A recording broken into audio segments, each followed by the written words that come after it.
I bet you can't guess what we're gonna do. Give you one guess, come on. Yes, we're gonna go for a ride. We're not quite for sure where we're gonna go. I thought we're going to the road to nowhere and some knob. Yeah. Bald knob or something? Dome, I think. Dome. Clingmans Dome and something, the road to nowhere. Oh, and then we're gonna go and try to find the train wreck. Yes. Yes, all right, we'll see you guys out on the road. Note to Alice here. You see she doesn't have a trunk? Just FYI, I took the trunk off. I made it real easy this time to just quick release, one plug. I got a 4-way plug that lights up the back. And I took that off so we can hit the roads and not have that top heavy trunk on the back. So when you see the video and there's no trunk on it, that's why. Our first stop is going to be Clingmans Dome. And that's, I chose the curvy route through the Garmin adventurous routing. One thing I've noticed about the Garmin XT is that if you go to the maximum, sometimes it just takes you through a neighborhood like two stop signs and then back on the exact same road. So I found that this setting here keeps you on the road and out of the neighborhoods for the most part. After Clingmans Dome, we're gonna go find the road to nowhere. And you've got the history of that, right, Chris? Yes. Yeah, so you've got the history of that. And then hopefully when we get done with that, we're gonna go down and find the Fugitive train wreck. I have a little story to tell you about the Fugitive train wreck. Yes. That when we get there. So anyways, right now it says hour and 20 minutes, Kirby Road to get to Clingmans Dome. And that, by the way, that's the highest spot in North Carolina. Oh. 6,600 feet elevation. Nice. Wonder if they have We're about 2,000 here. right here. Okay. Okay. 2 or 3, I think. Okay. I think he said 3,000. 2 or 3,000. Okay. Well, here, I can tell you. Yeah. How about that? Elevation, 1971. So 2,000. Yeah. Oh, what is that? Max speed? Oh, sorry. Okay. Okay, we need to get going. Careful. Don't peel out like you did yesterday. Like stuck. Which way?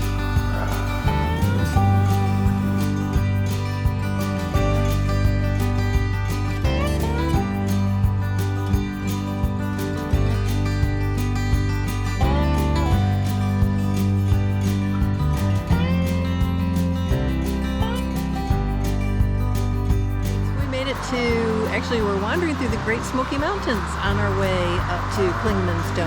I kind of forgot that you had to go through the Great Smoky Mountains National Park to get up there, so yeah, we're really enjoying this ride. It's beautiful right here. Oh my gosh. It's crazy. Oh, I know. Look at this river down here.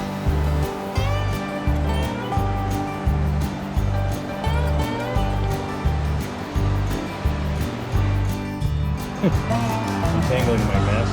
That is a mess. It is. So, It is. I want to use these rock straps permanently on the back of this seat, my seat right here. See? Because then because when I have the trunk on, then that's completely separate from the trunk. yeah. We're good now. Let's keep rolling. I don't know if you guys have this problem, but Richard always loses his phone. Well, I don't lose it. I always put it in a different pocket every time we stop. Yeah.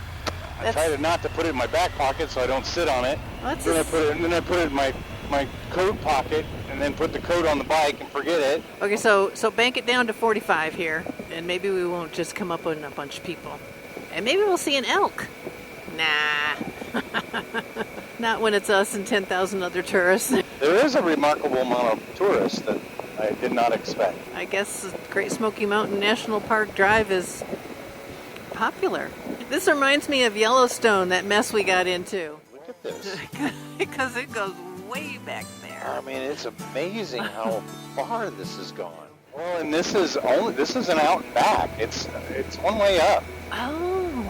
Yeah. Oh, I didn't know that. This, you go up to the top. Oh, and then you come back down. Yeah. Huh. You go up to that observatory and then you come back down. Oh, okay.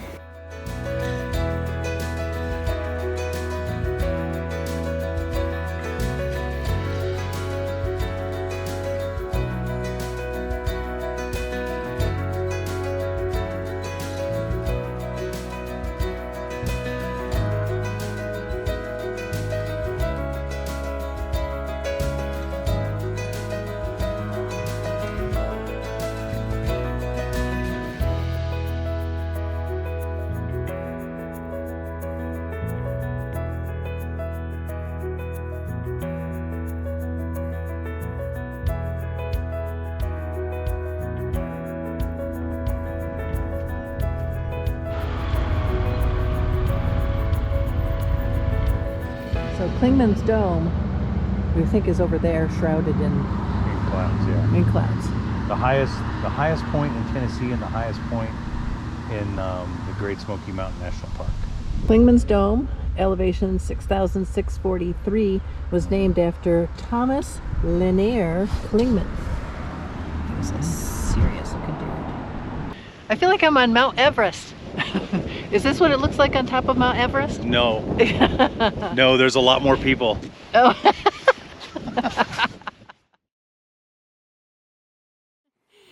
We went to Clingmans Dome, and I did not realize that Clingmans Dome was in the Great Smoky Mountains National Park.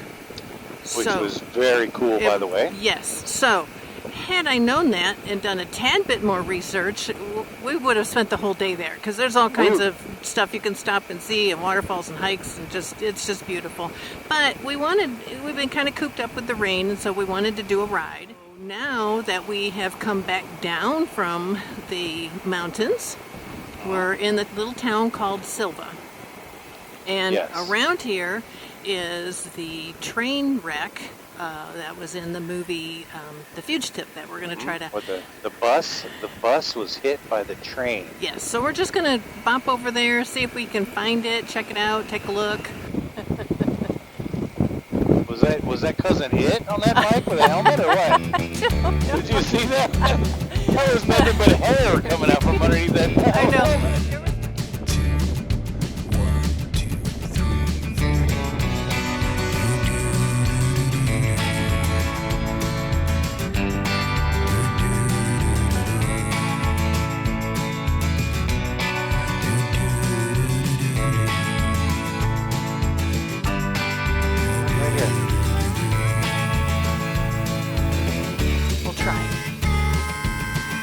See what they say. Huh. Oh, there it is. Oh, we found it. Oh my gosh. Yeah. Wow. Okay, that's pretty cool. Yeah. Wow. Oh, come back further. You can see the transport bus. Oh, the bus too. Yeah. Very cool. Yeah. Yeah, there it is. Here's my story that we were talking about earlier. Okay. About this wreck. Okay. When this movie first came out, we bought a Onkyo sound system with a 5.1 surround sound, and we had a 28-inch tube TV. It was the top of the line TV of the day. Remember that TV? Yep. It was huge, weighed like 500 pounds. Had a great picture though, and we had the surround sound, and we were just in awe on how that train wreck sounded like it was right in the living room.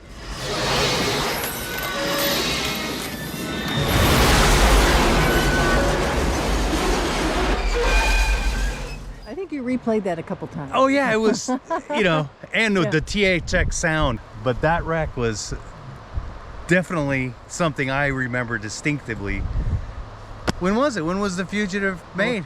This is the actual wreck site for the 1993 The Fugitive movie starring Harrison Ford. Oh, so you knew the date? Yes. Oh, so okay. Let me tell you, this was before CGI. In order to do this wreck, they actually used a real train and a real bus.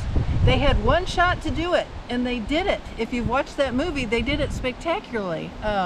Yeah, so here it is. It's awesome. And it's still here, slowly riding away. There's nowhere to pull off. Yeah. So you have to pull over at the Green Energy Park. You pull over there and walk across the street. And if you've watched the movie, you see that it came over that guardrail and down to there. Yeah. Awesome. Super cool. It is really cool. I don't know why. I don't know why I like stuff like this, but Yep. I do.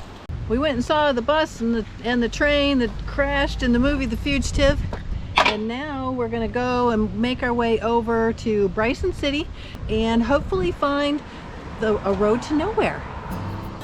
The road to nowhere. You've always wanted to ride a road to nowhere, right?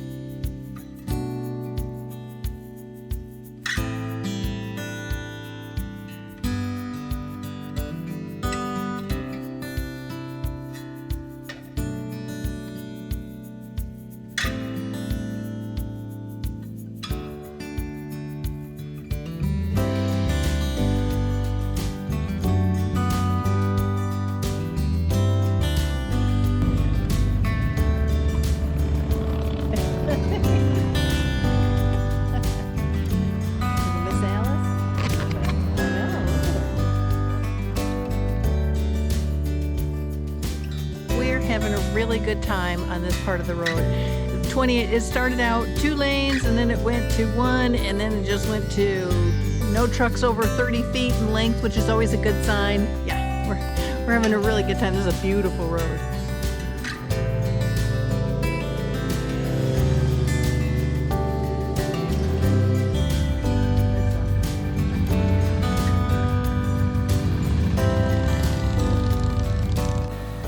Seems to be all kinds of little roads. Huh, interesting. I did see a thing that said Lodge Check-In. I did. I saw that too. That's what made me wonder. Yeah. Is like, is this a visitor center or is this a lodge? Looks like you. Huh. Yeah, this is where I'm taking it where the GPS is taking me. Yeah, this is like some kind of club or something.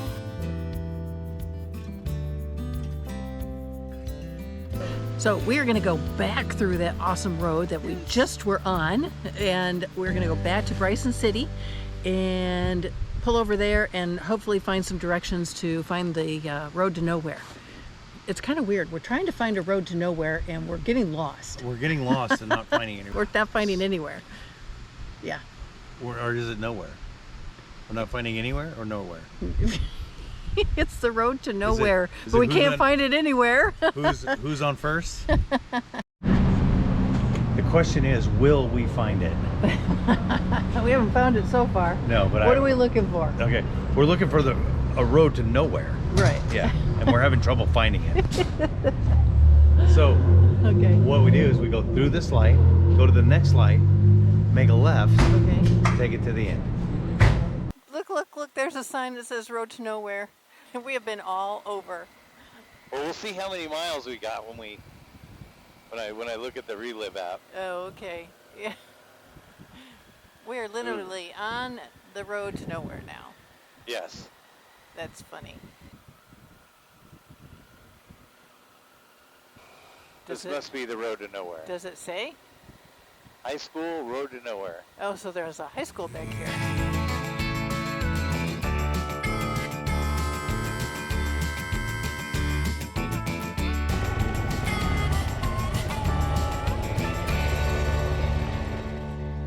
The short version that I heard was that this was just promises not kept.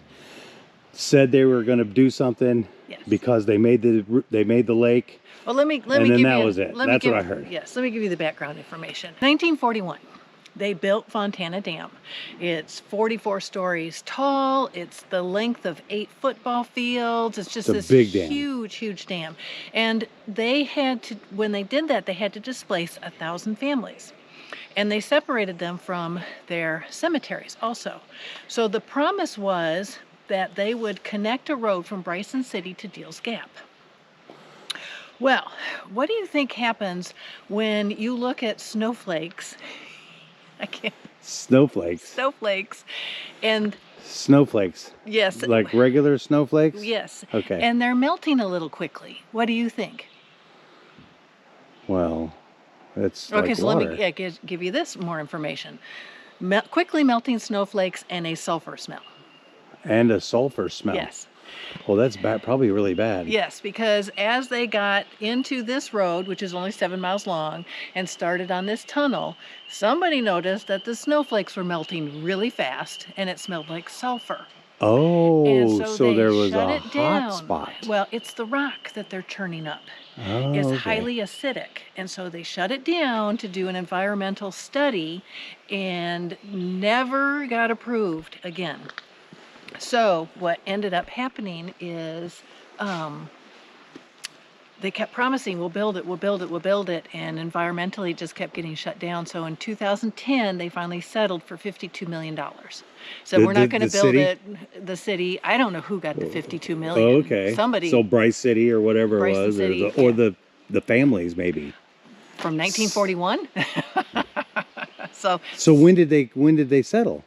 in 2010. Oh, in 2010. Yes, it's been going on for a really long. Oh. Yeah, because 81 years this road hasn't been built.